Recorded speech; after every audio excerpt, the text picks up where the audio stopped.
para aquele que detém todo o controle de todas as coisas. Eu gostaria de te convidar a abrir a sua Bíblia em Ezequiel, capítulo 47. Ezequiel, para quem fez profetas maiores, alguns dos meus alunos estão fazendo profetas menores, né, que já passaram pelo profeta Ezequiel. É um profeta que, no seu tempo, ele é conhecido como um profeta que tem uma linguagem quase que apocalíptica, né? Com bastante visões, com bastante, né, relatos extraordinários. E sobre um desses relatos, eu nessa noite gostaria de iniciar uma série e olhar para esse texto de Ezequiel 47. É um texto que inicia, né, na verdade ele é uma sequência de visões que Ezequiel tem, e o capítulo 47, ele vai falar sobre um rio. O profeta Ezequiel, ele vê um rio, e eu gostaria de fazer uma série, né, caminhando um pouquinho nesse conceito deste rio. E ele inicia essa profecia da seguinte forma, Ezequiel capítulo 47, versículos 1 em diante, ele diz assim: depois disto me fez voltar à entrada do templo, e eu vi umas águas por debaixo do limiar do templo para o oriente, pois a frente do templo olhava para o oriente, e as águas vinham debaixo do lado direito do templo ao sul do altar. Ele me levou pela porta do norte e me fez dar uma volta por fora até a porta exterior, que olha para o oriente, e corriam as águas ao lado direito. Aqui ele começa relatando de um rio, águas que ele via correr, né, do templo. Eles corriam para o oriente, porque a porta do templo estava para o oriente, então elas meio que saíam pela porta, e ele deu uma volta e ele viu que as águas saíam dessa porta do oriente, né? E elas corriam para o lado direito. Se nós voltarmos um pouquinho neste livro e formos verificar o capítulo de número 43, o capítulo de 43 de Ezequiel, vocês vão ver que o profeta vai falar neste momento da volta da glória de Deus para o templo. A volta da glória de Deus para o templo. Tudo isso aqui está conectado, ok? Todos esses capítulos aqui são uma visão, meio que introduz a outra, que uma vai levando a outra. E essa volta da glória para o templo tem tudo a ver com o rio que corre a partir do templo. Mas se a glória voltou para o templo, é porque antes ela não estava no templo. E se a glória não estava no templo, onde é que estava a glória então? Se a gente for voltar mais ainda no texto, no profeta Ezequiel, nós vamos ver lá no capítulo de número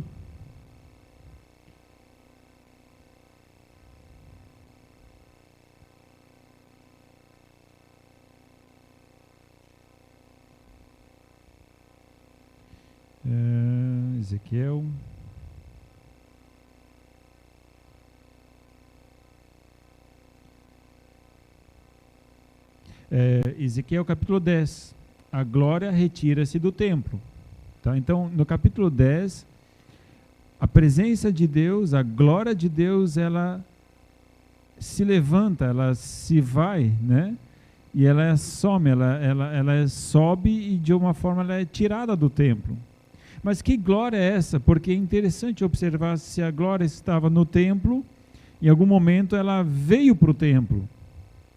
E aí a gente tem que voltar mais um pouco, né? Se a gente for verificar em Crônicas, em Reis, né?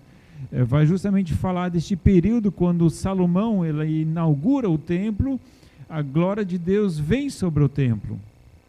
Então, o período no qual a glória de Deus veio sobre o templo é na inauguração do templo, que o rei Salomão construiu este templo, e na inauguração até os sacerdotes nem se podiam pôr de pé, da tamanha presença de Deus naquele lugar.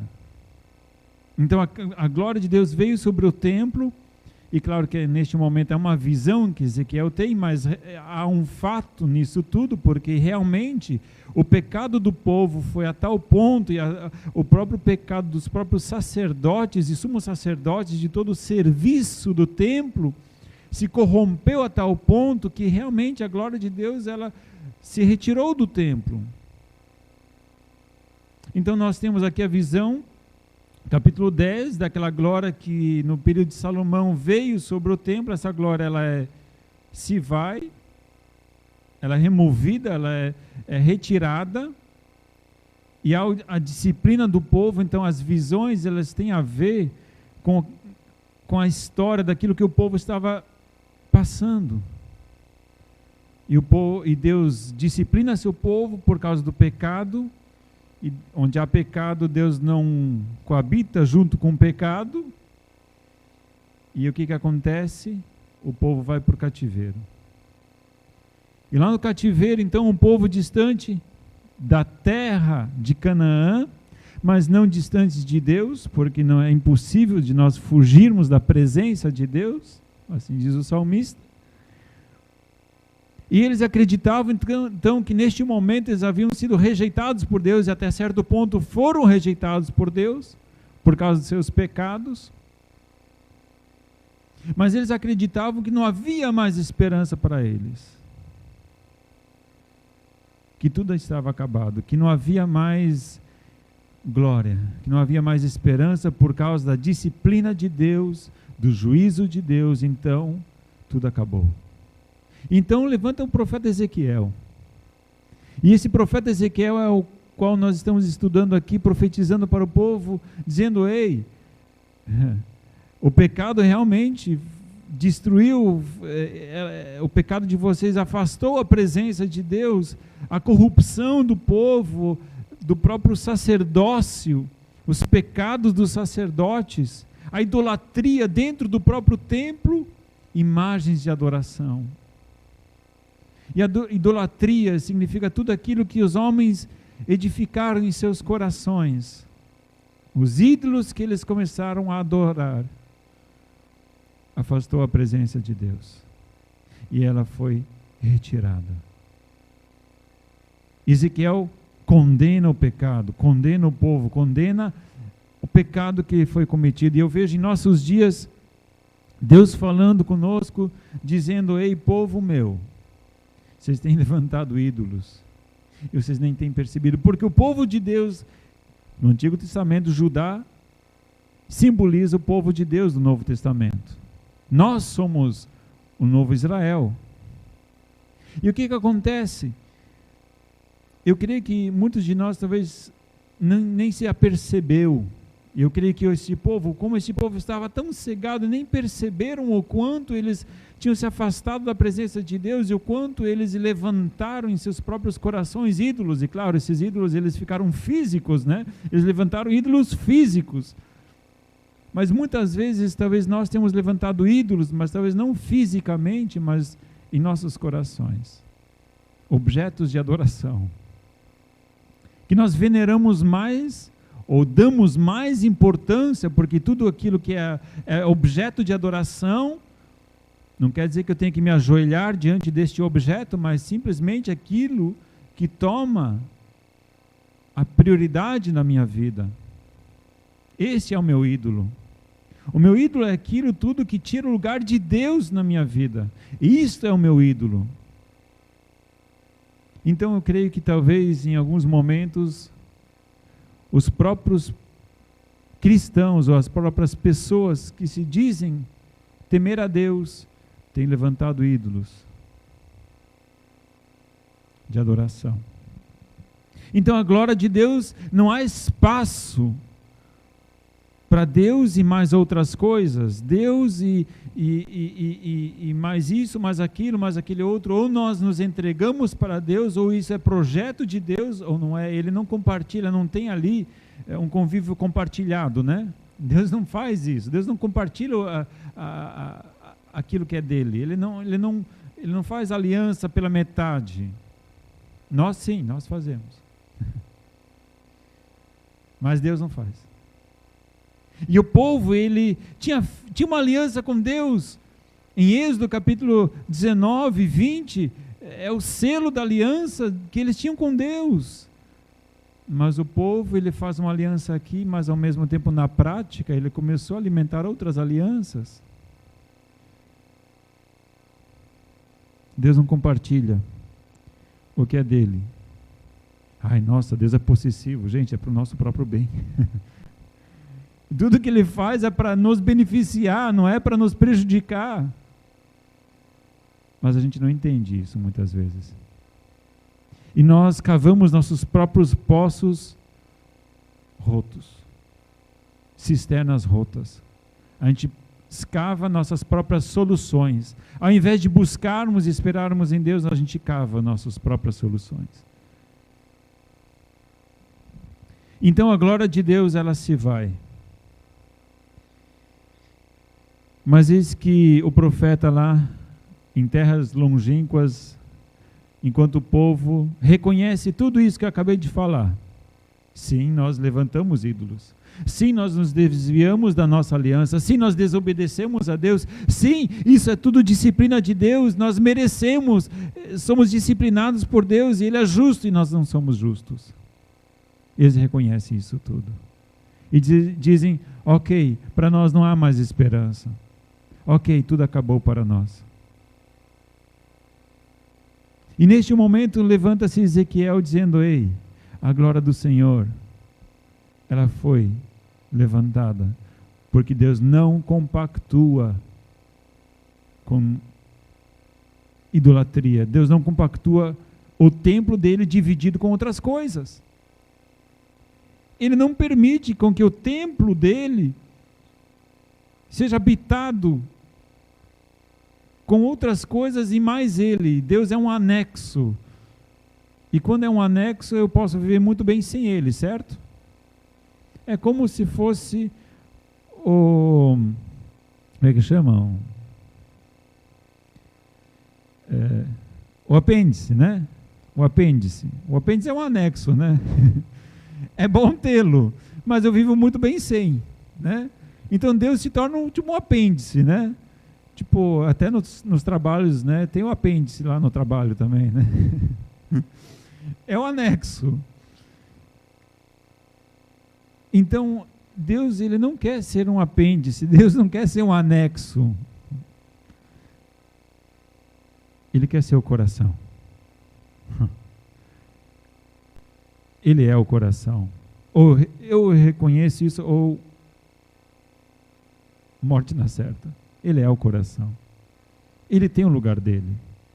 Mas se eu não dou o lugar dele para ele, não sobra muita coisa para mim.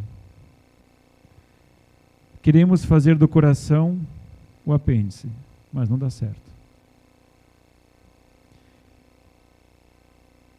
E aí nós chegamos no capítulo que eu falei para vocês, o capítulo 43, a glória volta ao templo. Ezequiel traz uma boa notícia. Ei, nem tudo está perdido. Deus me mostrou algo incrível. Deus me mostrou algo incrível. A glória dele voltando. Aleluia. E de repente, nessas visões, ele diz, a glória vem sobre o templo. Ele tem essa visão da glória, uma vez tirada, ele tem essa visão de novo, a glória retornando para o templo.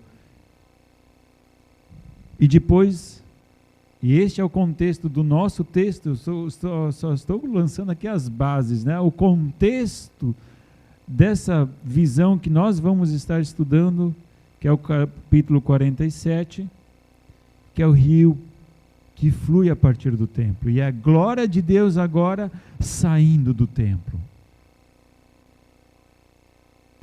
A glória de Deus fluindo. Não está mais limitada ao templo. Porque antes a glória de Deus, ela estava, não é que é possível prender a glória de Deus, porque é impossível prender a glória de Deus, mas para o povo de Israel, para que eles entendessem o que Deus estava fazendo, é que eles entendiam que Deus é santo, Deus é glorioso e a glória dele está no templo. E agora, para que eles entendessem que Deus é um Deus que um templo não pode possuir um Deus ou limitar um Deus, Deus mostra para eles, ei, a glória veio para o templo, mas ele não cabe dentro do templo. O propósito de Deus é fluir. E este rio, ele tem um destino certo, este rio ele tem um destino específico. E se formos ler agora os versículos de 7 a 9, nós vamos entender qual é o rio, qual é a direção que esse rio está tomando, qual é a direção que esse rio está fluindo. Ele diz ali no versículo 7 a 9 o seguinte: ao chegar lá, vi na margem do rio havia grande abundância de árvores de um e de outro lado. Ele me disse: estas águas saem para a região oriental e descem a Arabá, onde entram no mar. Quando entram no mar, as águas se tornam saudáveis. Enxames de criaturas viventes viverão onde quer que o rio passar. Haverá grande número de peixes, porque essas águas lá chegam e tornam saudável a água salgada, de modo que onde quer que o rio passar, tudo viverá. Significa que este rio, ele começou a fluir, ele tinha uma direção específica para onde ele estava correndo, e o propósito, o final do rio era chegar aonde? No mar. E aonde este rio entrar, por onde esse rio passar, ele levava o que? Vida. Ele levava vida, ele levava esperança, ele levava tanto árvores frutíferas nas margens, quanto dentro do rio brotava vida, peixes. E o próprio mar era contaminado, né? Era purificado pelas águas do rio, e uma vez o mar totalmente morto, dentro de um mar totalmente contaminado, brotava vida.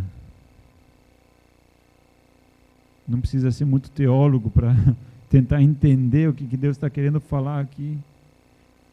Mas a glória de Deus, ela precisa sair do templo para alcançar o mundo.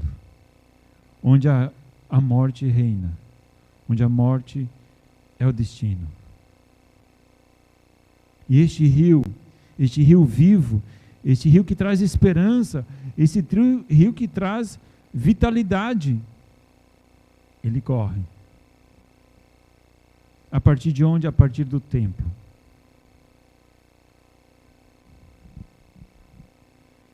Quando nós olhamos para este rio, e na Bíblia existem várias referências a rios, né, a águas. A água é um bem extraordinário. A água, ela traz vida, ela traz esperança, ela traz refrigério. Então a água dentro da Bíblia, geralmente, não vou dizer em todas as passagens, mas em grande maioria das passagens, a água ela é simbolicamente utilizada para trazer esperança, refrigério. Para aquele que está no meio do deserto, angústia, sequidão, é refrigério, é alento, é esperança, é vida. Por isso que quando Jesus, em João capítulo 7, versículo 38, ele se levanta, ele proclama as seguintes palavras, que eu amo essa passagem, que nós vamos ler em João capítulo 7, versículo 38. João capítulo 7, versículo 38.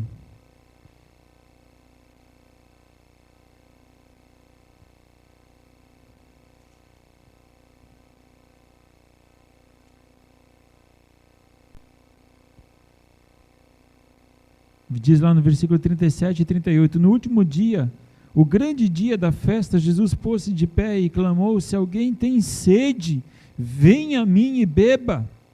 Quem crê em mim, como diz a Escritura, do seu interior fluirão rios de água viva. Quem tem sede, venha a mim e beba. Então as águas, o rio de vida, o próprio Senhor Jesus, ele se refere, ele diz: olha, se você está com sede, se você está passando por angústia, se você está passando por um deserto, vem para mim, eu tenho propostas que vão muito além do que você pode imaginar. Venha a mim e beba. Venha. Esse é o convite de Jesus. Entre no rio. Este rio está à disposição. Esse rio, ele flui, ele vai levar vida e vida em abundância. E este rio que a gente vê lá no profeta Ezequiel 47, a gente vê este rio trazendo vida. As árvores florescem, as árvores dão frutos, os peixes, eles traz vitalidade. Por onde ele passa, ele vai trazendo vida. E o foco dele é chegar no mar e vivificar o mar.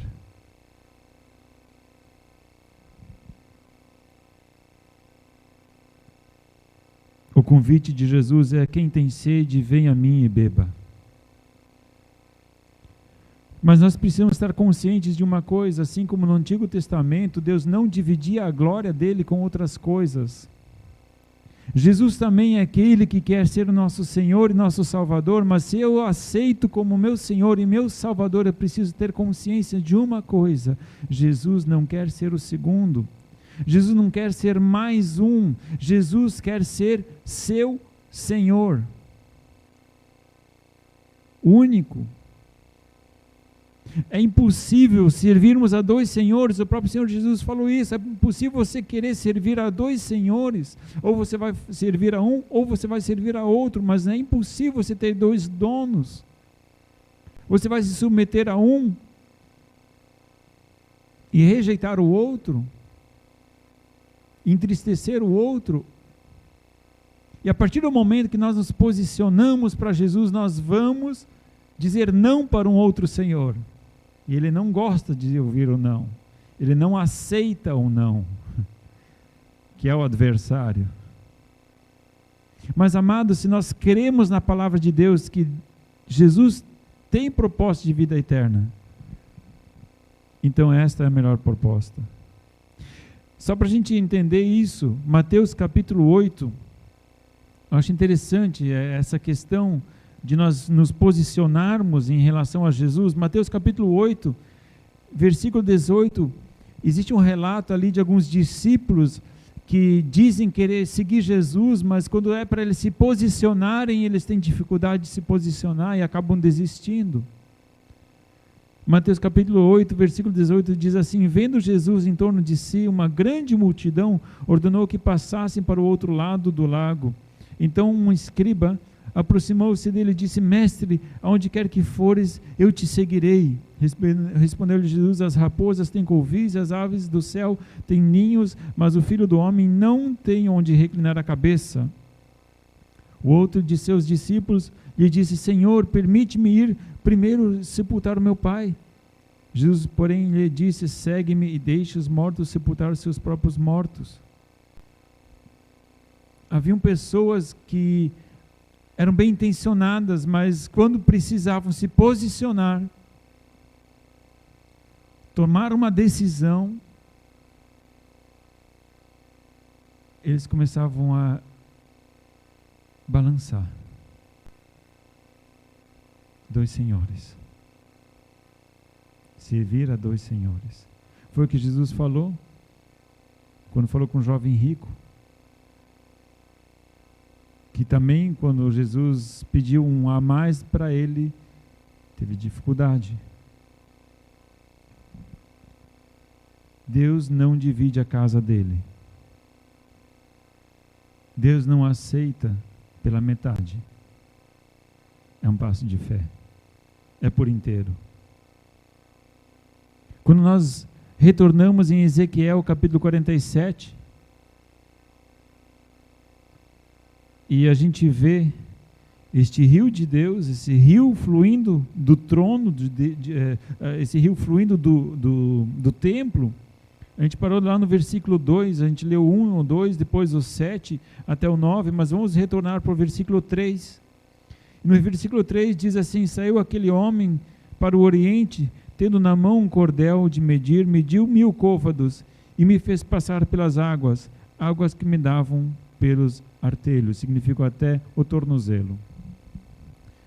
Este anjo de Deus que estava mostrando essa visão para Ezequiel, levou Ezequiel até 1000 côvados, né, de distância do templo. Então do templo ele mediu 1000 côvados e ali ele mediu e fez ele passar por dentro do rio que saía do templo. E a água ela chegava até o tornozelo, né? Normalmente passava pelo pé. Então,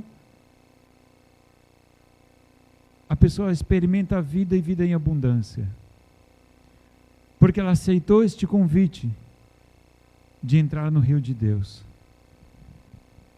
Este rio que leva a vida. Ela entrou neste mover, ela entrou nessa nova experiência. E para onde leva essa nova experiência? O próprio Senhor Jesus falou, vida e vida em abundância. E o próprio texto que nós lemos aqui, o destino dele é levar vida, por onde passa ele vai tocando e ele vai vivificando.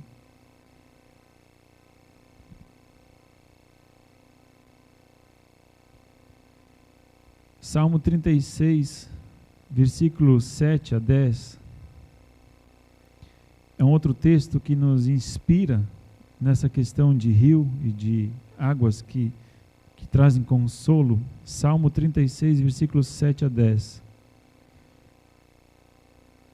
Diz assim o Salmo 36, versículo 7 em diante: quão precioso é, ó Deus, o teu constante amor! Por isso os filhos dos homens se abrigam à sombra das tuas asas. Eles se fartam da gordura da tua casa. Tu lhes dás de beber da corrente das tuas delícias. Pois em ti está o manancial da vida. Na tua luz veremos a luz. Estende o teu amor aos que te conhecem e a tua retidão aos retos de coração. Que salmo, eu acho incrível como alguns salmistas conseguem traduzir em palavras algumas coisas que parece que é tão incrível, e eles conseguem traduzir em palavras coisas tão altas. Quão precioso é, ó Deus, o teu constante amor. Constante amor. Eu vou ser bem sincero, nosso amor ele é bastante constante, né? Constante como uma montanha russa, né? É tão constante que misericórdia, né? Conforme as circunstâncias vão, é incrível. A gente tem que orar para que, né, esse fruto, né, não é o fruto do Espírito, é alegria, gozo, paz, mas amor está nele, é justamente o amor de Deus, porque ele é constante, ele não muda. E aí ele diz assim: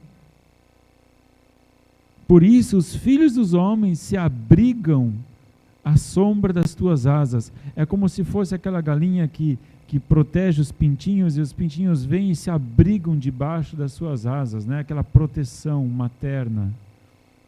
Porque Deus ele tem tanto o coração de pai quanto de mãe, né? Porque o amor, né? Aonde é que o amor materno iria se inspirar se não fosse em Deus, né? Porque a gente tem uma figura de Deus muito masculina, né? Porque Deus é Deus o Pai, né? E a gente se esquece que ele não está limitado à figura masculina, né? Porque existe amor maior do que o amor de Deus.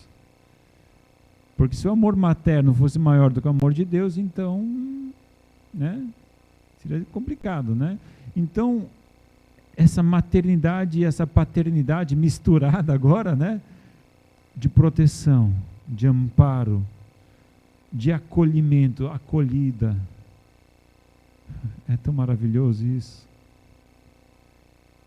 É tão maravilhoso isso, poder experimentar isso. A acolhida de Deus, o amparo de Deus, o abraço de Deus. E ele diz assim: eles se fartam da gordura da tua casa, tu lhes dás de beber da corrente de tuas delícias. Como se fosse um manjar, um banquete. Ele diz: olha, esse banquete está posto. Mas esse banquete ele tem um lugar, um endereço certo na presença dele. Aleluia. E olha só o exagero, né? Tu lhes dás de beber da corrente das tuas delícias. Se você vai beber de uma fonte, né? Eu não sei se você já teve experiência de você tomar água numa fonte que brota da terra, assim. Se você nunca teve a experiência dessa, olha, é algo incrível, né? De você poder pegar, se abaixar e pegar aquele olho d'água, né? Quando eu era mais jovem, trabalhava no campo, então às vezes arando a terra ou indo buscar as vacas ou coisa assim, né? Passava por um lugar e eu sabia que ali tinha um olho d'água. E aquela água sai geladinha, parece que aquela água tirada da geladeira, assim, de tão pura que é. E você toma aquela água, quem já tomou sabe que não tem igual, né? Não adianta comprar aquela água do supermercado que, sei lá, né? Veio não sei de onde, né? Aquela água é incrível. Só que aqui ele diz correntes de água, né? Então imagina um rio de água fresca, né? Algo incrível. Extraordinário. Pois em ti está o manancial da vida, na tua luz veremos luz. Em ti está o manancial da vida. Aí que está, você é a fonte, não é que ele tem a fonte, ele é a fonte. Ao invés de nós cavarmos cisternas rotas, né? Em vez de nós cavarmos poços de água amarga, de água, soluções humanas, ele diz: eu tenho um rio, eu tenho um manancial, eu sou a fonte, eu sou o manancial, eu sou a fonte. Estende o teu amor aos que te conhecem e a tua retidão aos retos de coração. Amado, hoje eu gostaria de apenas colocar um pouquinho de sal na nossa boca, para saber onde é que esse rio vai levar. Porque por aquilo que eu consegui ver até agora, as promessas são maravilhosas. As promessas são maravilhosas. Eu não estou ignorando as lutas e batalhas que nós temos passado, os desertos que cada um de nós tem passado, não estou ignorando. Eu só estou querendo falar e fazer a gente olhar para o nosso destino, para onde você precisa olhar. Você não precisa perder esse foco, você não precisa perder este olhar, porque se nós perdemos este foco e olharmos para nosso redor, nós não vamos chegar no destino. Por que eu exaltei tanto a vida e a abundância e aquilo que precisa nos impulsionar? Porque se nós perdemos a esperança, nós perdemos a razão de viver. Olhe para o foco, olhe para a promessa, olhe para frente.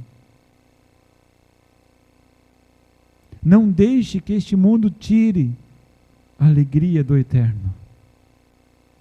Não deixe que as coisas passageiras tirem a alegria do que é eterno. O que é passageiro é passageiro.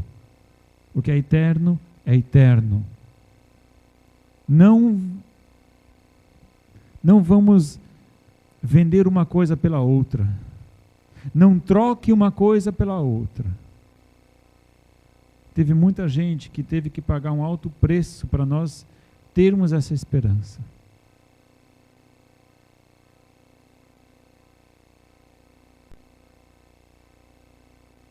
Feche seus olhos neste momento. Pai de amor, chegamos diante do teu altar e clamamos, Senhor, para que a alegria das tuas promessas não nos sejam tiradas pelas tribulações momentâneas. Papai querido, Queremos sim continuar lutando, sim. Não vamos abandonar tudo. Não vamos agora sermos iludidos achando que, ok. Mas nós não queremos, papai querido, perder a alegria e a esperança daquilo que realmente é prioridade. Ó Senhor, em nome de Jesus, proteja-nos, para que as angústias momentâneas deste mundo não tirem a alegria eterna, que está em Ti, aleluia, fonte de vida eterna. Não queremos trocar uma coisa pela outra. Ó Pai, em nome de Jesus, aqueles que estão fracos, aqueles que estão angustiados, papai, neste momento eu clamo a Ti, trago Tua bênção, Teu consolo.